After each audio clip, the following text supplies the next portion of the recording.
Hello everybody, welcome to another session of Python. In the last video, you have learned about variables and constants, a basic concept in Python. This video, we are going to learn another basic concept, which is data types. There are 6 different data types in Python we use: numbers, booleans, strings, lists, tuples, and dictionaries. Let's look at each of them in detail. Numbers. Numbers are what we usually use in mathematics.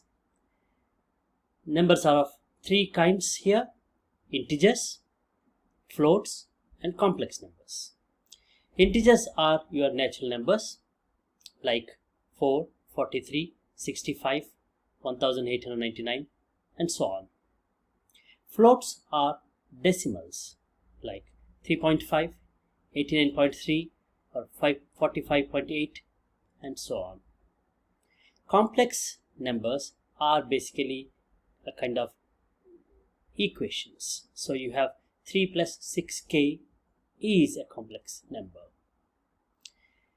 One can convert other data types into these, that is integers, floats, and complex numbers. What are the commands we use? We use int, and you specify in brackets whatever you want to convert, the data type that can be converted into integer. For example, you have a string 5 which can be converted into an integer. Similarly, float. You have a string 3.5 can be converted into float when you use this command. And you have 3 plus 6k string which can be converted into a complex number by using complex, and in parentheses you give the string. And remember, strings are given in quotes, single quotes. Right? We are going to learn about strings in the next slide. So, numbers are 3 subnumbers, and other data types can be converted into these 3. Let's now look at the second data type, booleans. Booleans include 2 members, true or false. There are only 2 members, true and false. These members can be manipulated by using the logical operators. You remember logical operators which I have done in the earlier video: and, or, and not. So when you use the logical operators, the booleans values will change, right? And if you do not remember, please look at the earlier video to understand how the boolean values change when we use logical operators. And these booleans can be assigned to variables. For example, x equal to false, that is the value false data type, is assigned to the variable x. Similarly, y is equal to true, that is the true value is assigned to y. Though I am saying equal to, it is not equal to, it is assigned. It is assignment. Assignment operator, do you remember? In the last video we have seen that equal to is an assignment operator. Let's look at this in the terminal window, how the values true and false can be changed with the use of logical operators. And we will also look at something about integers. There is a command called isInstance to check whether a particular data type is true or false. The example given here now is instance 3 integer. So we are saying whether 3 is an integer, right? And when you return, you get the value true. That means 3 is an integer. Let's check another. 3.5, whether it's a float. Yes, 3.5 is a float. Let me check with another whether 3.5 is an integer. It says false, right? Okay, let's assign values. Now x is a variable. I am assigning the value 5. 5 is an integer, and I am taking another variable y,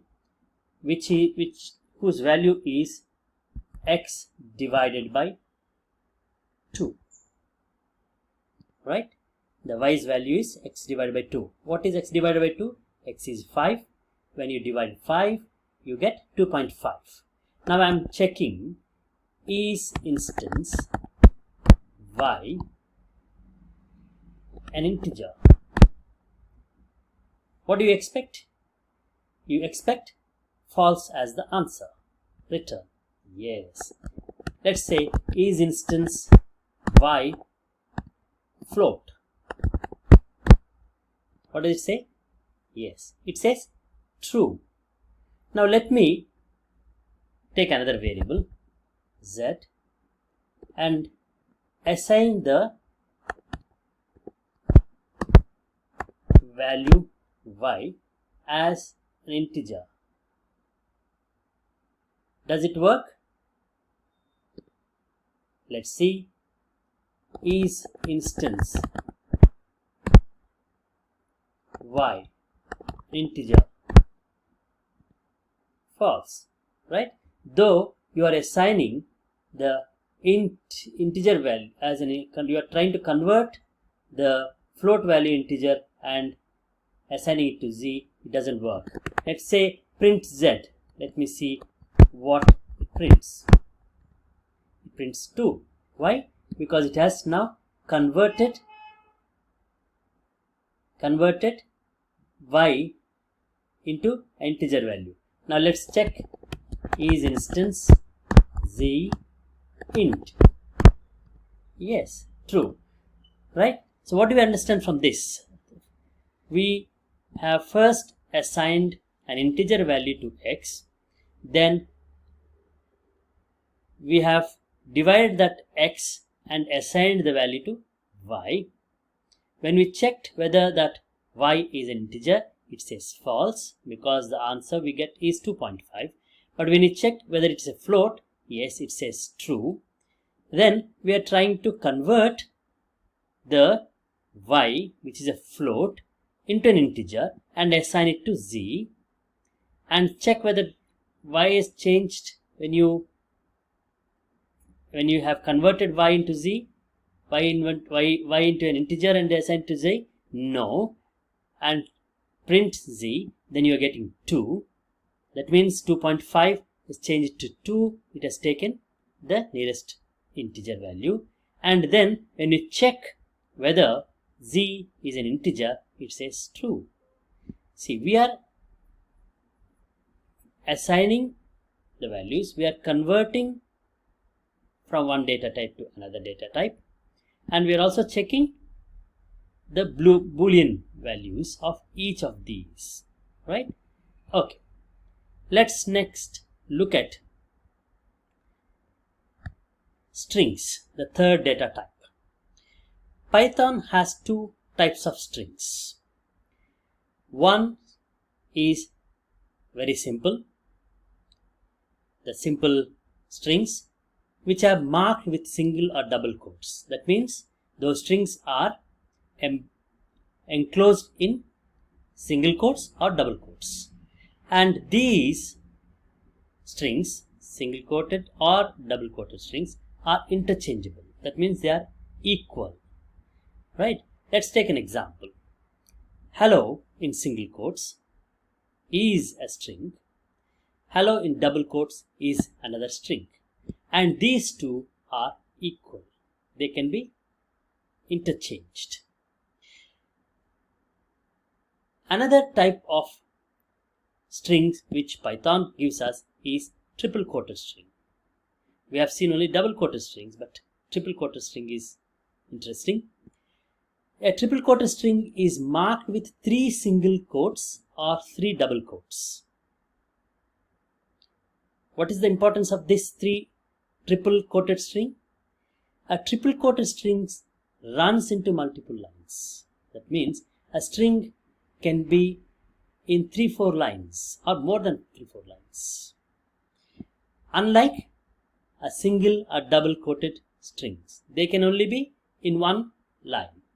Look at the example of triple quoted string. Look at this example. This is an example of triple quoted string. This is in 2 lines and begins with 3 single quotes, ends with 3 single quotes. You can also use 3 double quotes in place of 3 single quotes. Right, that's the importance of triple quoted string. In fact, a triple quoted string can also be written with a double quoted string, but we need to use a different command. Let's look at that.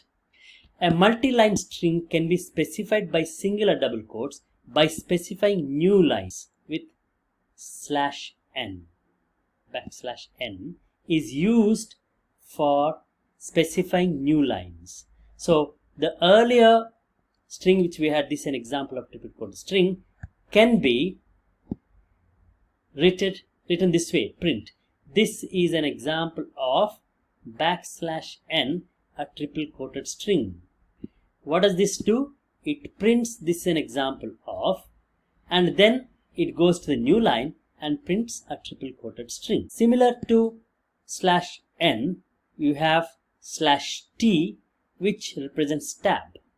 That means between the words or phrases, if you want a tab space, then you can use /t. For example, print, this is a string, name /t, age /t, class, right? And here is a string which has /t's in 2 places, right? After name and after age. So that specifies that after name you have a tab, and after age you have another tab space. So when you print it, it prints like this, right? So \n represents new line, \t represents a tab space. \ can also be used as an escape character. What do you mean by escape character? When you want to print a special character, a slash, a hyphen, or any other special characters, then if you use slash before that special character, that character can be printed. Let's take an example. Print ABC //xyz. There are 2 slashes here. One slash, the first slash is your escape character, /. The other one is the slash which is to be printed. So when you print this, you get this way, ABC /XYZ, right? Let's now look at how this works at the terminal. So let's take name is Hari. It's a string, so I have to say name Hari, right? If I print name, it prints Hari, right? Now it's a single quoted string. Check whether a single quoted Hari is equal to a double quoted Hari. It says true, right? Yes. So a single quoted Hari is equal to double quoted Hari. That means they are interchangeable. A single quoted string and a double quoted string are interchangeable. Let's look at a triple quoted string. X is equal to, now I'm using triple quotes. This is a triple quoted string which we have learned. Right? Now let me print X and C. Look at that. It has printed. This is a triple quoted string which we have learned in 2 different lines. Right? I told you that we can have the same printing in multiple lines by using /n. Let's say print, I'm using a single quote, this is a triple quoted string /n which we have learned. Quote and then stop. Look at that. It has printed in 2 lines because we used /n. Use /n. If I remove /n, what happens? If I remove /n, it prints everything in 1 single line. So what we have seen is, if it is a single quoted string, it can have only 1 line. If we use /n, we can print it in multiple lines. Whereas a triple quoted string can be written without any /n in multiple lines. Right. Let's next go to another data type, or 2 different data types, lists and tuples. List is a single structure which has a sequence of elements of any type. It can be integer, strings, right, or floats or complex numbers, but they are a sequence of elements and each element is separated by a comma, and the lists are enclosed in square brackets. An example is given here. This is a list. You have all integers. They are specified in square brackets: 3, 88, 34, 23, 90, 78.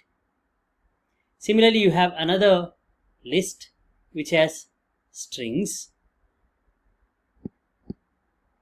There is an error here. Do you notice the error?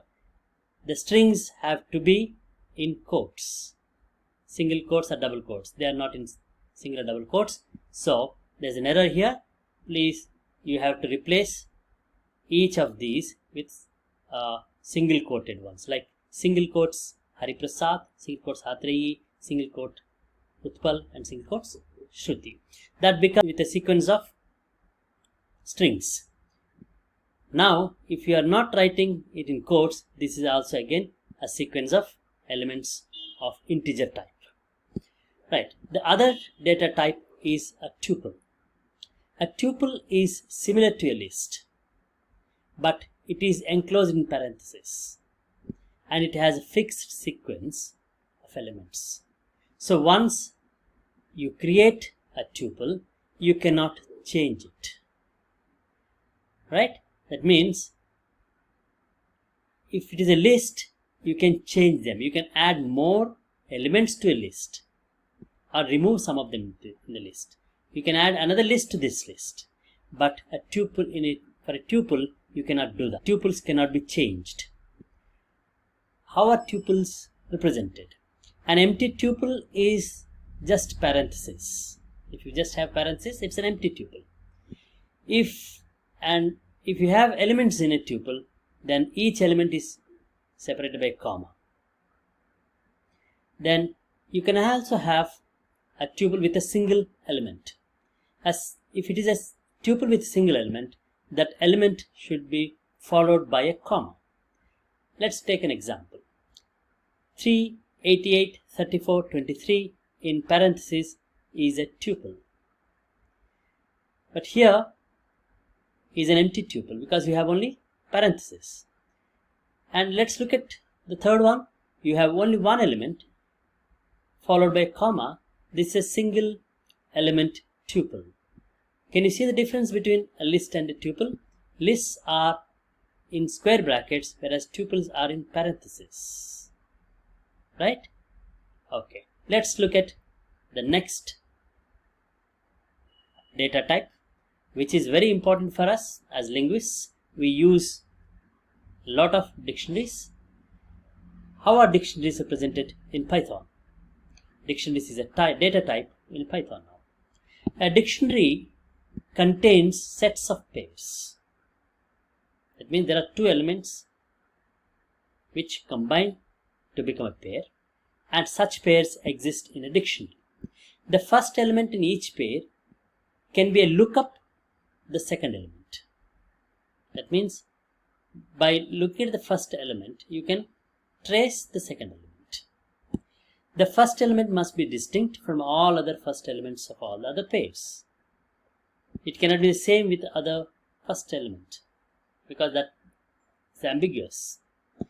Right? And then all the pairs in a dictionary are enclosed in curly brackets. Remember, lists are in square brackets, tuples are in parentheses, whereas dictionaries are in curly brackets. Each pair is separated by a comma and the members of each pair with a colon. Look at the examples here.